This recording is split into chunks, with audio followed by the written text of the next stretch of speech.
Pounet, merci d'être revenu encore sur ma chaîne Maman Premier Pas. Donc aujourd'hui, le thème qu'on va voir, c'est la diarrhée. Alors je vais vous parler de la diarrhée d'Hugo, donc tous les symptômes qu'il a eu, qu'est-ce qu'on a fait comme traitement, comment on a réagi, et puis les produits qu'on a utilisés et des petites astuces et conseils sur certains produits. Sachant que je n'ai pas du tout de partenariat avec eux. Ainsi que donc, comment ça s'est solutionné. Comme d'habitude, vous n'hésitez pas à laisser des petits commentaires en bas. Comme ça permet d'échanger ensemble, de vous abonner sur le bouton qui apparaît ici. Et surtout, donc, n'hésitez pas à liker et partager. Merci de votre aide. On était en vacances, c'était super. Et on va dire 4 à 3 jours avant de remonter, Hugo a fait des selles bizarres. Alors, comment ça premier matin, comme d'habitude, tous les matins, il fait son petit caca. Hein, comme on en parle, je vais vous dire les mots caca. Bon, on l'a changé. Et puis, moi, j'ai pensé qu'on l'avait changé trop vite, qu'il n'avait pas fini.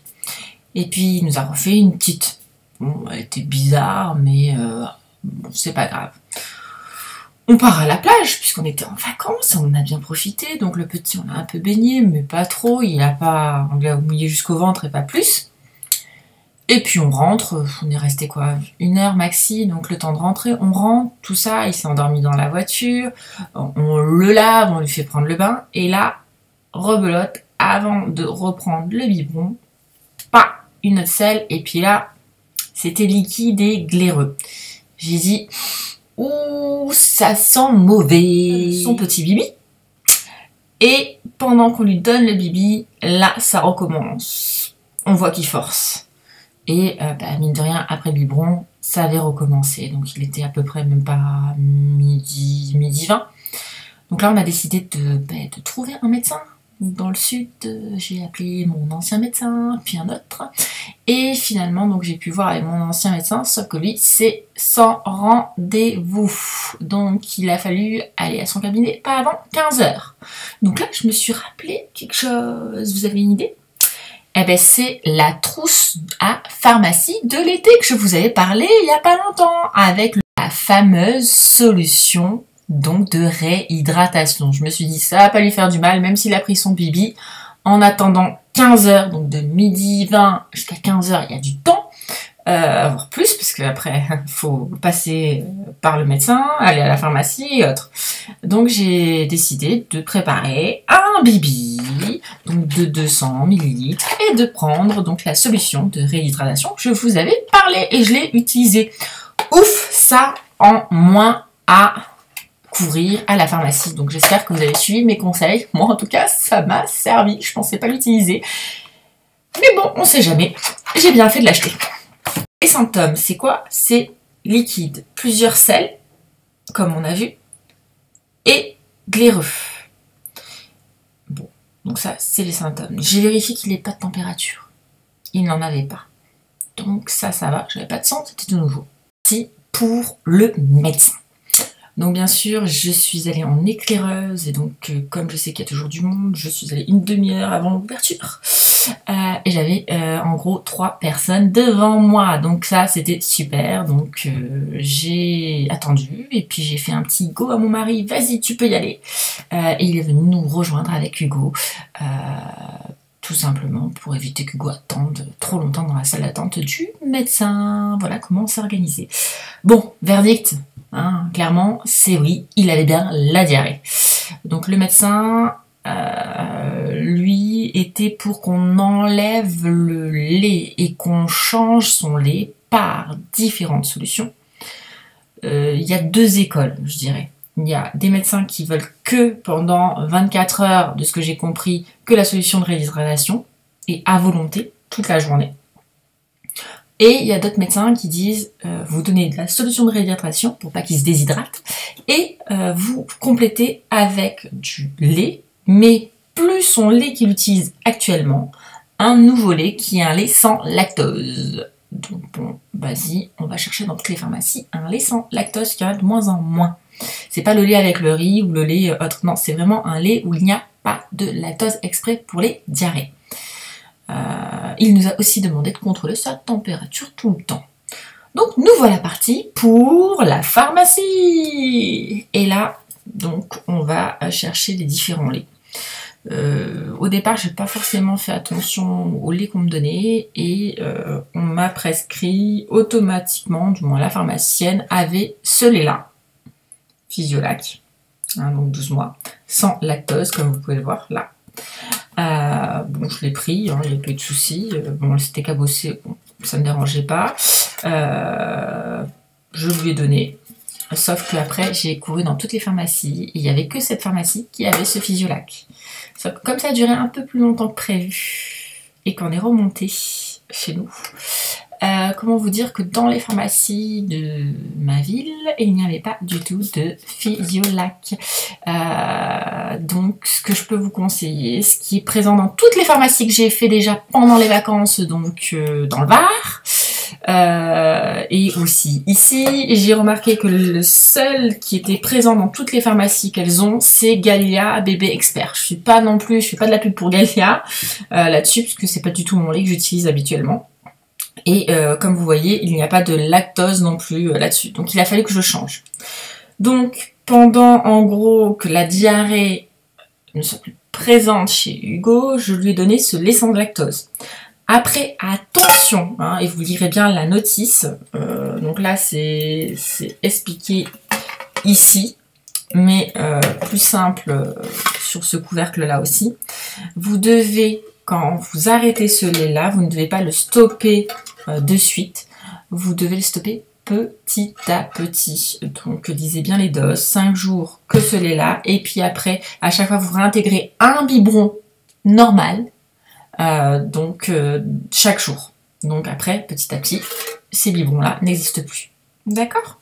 Donc ça, c'était la petite information, c'était le Turfan. Donc ça, il y a d'autres médecins qui vous prescrivent autre chose. Moi, pour son âge, pour ses 4 mois, je lui donnais ceci, donc 3 fois par jour. Mais vous verrez avec votre médecin, ça c'est pas à moi de vous prescrire les médicaments, mais en tout cas je lui mettais dans sa solution ce qui lui permettait, ce que m'a expliqué le médecin, un confort tout simplement, et que ça permet d'aspirer en gros, hein, schématiquement, pour faire simple, ça aspire l'eau de l'estomac. Bon, comme le bibi est composé beaucoup d'eau, je sais pas trop, mais bon en tout cas ça a évité qu'il ait trop mal au ventre. Ça a marché, c'est pas trop bien. Une solution de déshydratation en complément des bibis. Donc, ce qui est conseillé, c'est de donner toutes les 5 minutes, si surtout ils vomissent. Moi, je donnais à la demande et surtout, en fait, tout le temps, je vous proposais, tu veux boire, et je lui donnais cette solution de réhydratation, hein, anti-déshydratation. Donc ça, c'est important. Vous avez d'autres marques, n'hésitez pas, c'est pareil. Après, donc, la solution de réhydratation, le lait et le Turfan, le médicament, je me suis dit, si il fait caca toutes les 10 minutes, j'allais dire, j'exagère un peu, allez, je fais un peu la Marseillaise là, désolé les Marseillais, mais je viens du sud aussi, donc oui, j'aime bien le dire, et donc vous vous dites, il va faire caca à peu près, et vous changez plus de 10 fois la couche tous les jours, vous vous dites, ça va l'irriter, sachant que ces sels sont acides, donc il faut prendre un baume. Et j'ai pas cherché au départ, je me suis dit, j'en ai jamais acheté, parce que moi, le liniment de Love & Green, et oui, je suis ma petite aparté, Love & Green, je les utilise au niveau produit, ils sont super, et au niveau couche aussi. Donc moi, j'en suis satisfaite. Vous pourrez aller voir mon Instagram, dessus, j'ai mis donc les valeurs que défend Love & Green, et je n'ai pas de partenariat non plus avec eux, mais je trouve que c'est une très bonne marque pour mon fils jusqu'à présent. Il n'y a pas de, on va dire, comme je vous ai dit dans les autres vidéos, de matière plastique. Et ça, je trouve ça très très important, les perturbateurs endocriniens. Donc comme je vous dis, j'ai pas cherché plus loin, j'ai pris la première crème en pharmacie, vous voyez, j'en ai pris un tout petit tube, 20 grammes, et j'ai mis donc Mitosil. Sauf que bon, j'ai vraiment pas eu le temps, j'ai cherché la première crème, Bepanthen, ça, elle me dit « Oh, Mitosil, c'est quelque chose qui date et qui est connu depuis des années, franchement tout le monde l'utilise ». Donc à son époque, sa mère l'utilisait, bah oui, je prends, hein, j'écoute la pharmacienne et puis j'y vais. Sauf que en fait, en regardant de plus près, il y a donc des huiles essentielles qui sont irritantes pour le bébé. Et vous allez voir donc par rapport à l'enquête UFC que choisir, certains produits qui sont cancérigènes et donc mal classés, il y en aurait 2. Tous les autres, au niveau liste, la vaseline, tout ce qui est morue, c'est très bien, mais par contre il y a 2 autres produits qui sont néfastes pour ses fesses. Sachant que là clairement elles sont irritées, en contact presque près du sang si votre bébé peut saigner à cause d'avoir la diarrhée. Donc clairement, moi j'ai arrêté, vous voyez, j'en ai quand même consommé, mais après j'ai pas utilisé plus le tube. Et je suis allée faire le tour des pharmacies pour trouver une crème. Pourquoi? Parce que j'ai regardé d'autres tubes et à chaque fois je voyais de l'alcool dedans. Moi j'ai dit alcool, fesses rouges, ça va pas cicatriser, en plus ça risque de lui piquer, je ne vais pas mettre de l'alcool sur les fesses de mon fils, c'est hors de question. Après le tour de plusieurs pharmacies, j'ai vu, et j'en suis très contente, Velleda, mauve blanche, crème pour change. Clairement, c'est que du naturel. Et comme vous pouvez voir l'enquête de UFC Que Choisir, il n'y a pas beaucoup de produits. Et en plus, aucun produit nocif pour bébé. Donc ça, c'est super. Vraiment nickel. Peau très sensible et atopique. Protège et régénère et apaise les irritations. Franchement, je lui ai mis après, donc 2 jours après Mitosil, où il a commencé à avoir les fesses rouges. Là, je lui ai remis ça et il n'a jamais saigné. Il avait certes un peu les fesses rouges, mais ça lui a protégé ses petites fesses à chaque fois qu'il faisait caca. Hein, donc à chaque fois qu'il avait la diarrhée. Donc franchement, Velleda, je le conseille fortement. Très bon. Marque comme la marque Repère Mots d'enfant, je ne l'ai pas testé, mais il y a moins de 16 produits. Après, vous avez Bepanthen, sauf que là, vous en avez plus que 16 produits, donc je suis pas forcément pour autant de tonnes de produits dedans. Donc voilà, regardez. Après, moi, j'ai bien aimé Velleda, parce que c'est un côté aussi un peu bio.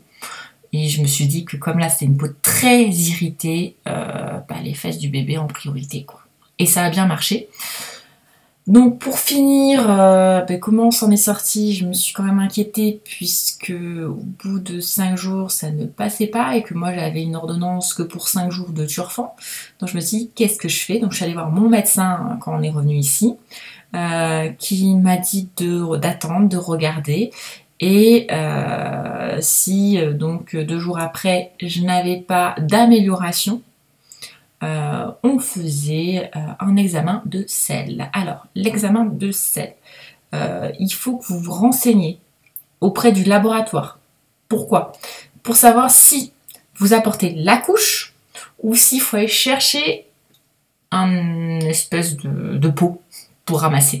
Moi j'ai de la chance, comme il était petit, 4 mois, j'ai pas eu besoin de racler la couche, je devais juste la porter. Mais par contre, vous apportez votre couche le plus rapidement possible une fois qu'il a fait. Ça veut dire que vous le changez et vous filez de suite. Pourquoi? Parce que la couche absorbe les éléments. Et donc, c'est un peu gênant pour après analyser. Donc il faut surtout apporter rapidement la couche pour pas que ça soit absorbé par les éléments de votre couche suivant en plus la marque que vous utilisez. Donc ça c'est la petite parenthèse de procédure, parce que je le savais pas donc j'ai appelé moi pour me renseigner. J'ai eu la chance de ne pas y avoir le droit et de pas aller plus loin. Hugo a eu moins de sel, donc je me suis dit que ça rentrait dans l'ordre petit à petit. Ça a mis plus d'une semaine, voire 10 jours pour que ça se rétablisse. Donc on a attendu 10 jours. Et puis après j'ai attendu une autre semaine pour pouvoir l'amener donc pour faire ses vaccins. Donc j'avais décalé ces petits vaccins pour votre information. Tous les jouets, on a relavé son tapis de jeu, on a tout relavé pour pas qu'il soit contaminé. Et puis petit conseil pratique, vous lavez tout le temps les mains, mais votre bébé vous lui lavez aussi ses mains parce qu'il les a tout le temps à la bouche. Donc c'est important de lui laver aussi les mains. Alors là, moi qui suis pas très lingette, je vous dirais que j'ai quand même utilisé les lingettes pour lui laver à chaque fois les mains le plus possible. Et puis alors si votre bébé aussi met les pieds à la bouche, moi pas encore, mais peut-être vous ça sera le cas si ça vous arrive, nettoyez-lui les pieds. Hein, c'est pour éviter qu'ils se recontaminent et autres. Donc j'ai fait aussi bouillir les biberons alors que je ne les stérilisais pas, la sucette aussi. Donc là j'ai tout refait pendant une semaine, de la stérilisation à chaque bibi utilisé pour éliminer le virus qu'il pouvait peut-être avoir. Alors que d'habitude je ne le fais pas systématiquement à chaque bibi. Donc voilà pour tout ce qui est important concernant cette diarrhée. Voilà mes petits conseils. Des probiotiques. Donc à petit bibou pour qu'il refasse sa flore intestinale. Donc je lui ai redonné en lui redonnant le lait normal. J'ai pas mis en même temps. Donc redonner des probiotiques comme celui que je peux vous montrer là qui va s'afficher. Donc n'hésitez pas à utiliser donc Bio Gaia qui est très bien et qui marche très bien pour Hugo. Hein, donc ça c'est la petite parenthèse confort pour bébé après pour qu'il retrouve une bonne santé intestinale après cette petite diarrhée. C'est ce que j'avais à vous dire pour cette petite intermède diarrhée avec Hugo. Et puis donc là moi je vais pouvoir maintenant finaliser la vidéo puisque petit bibou, vous voyez, il dort. Bisous bisous.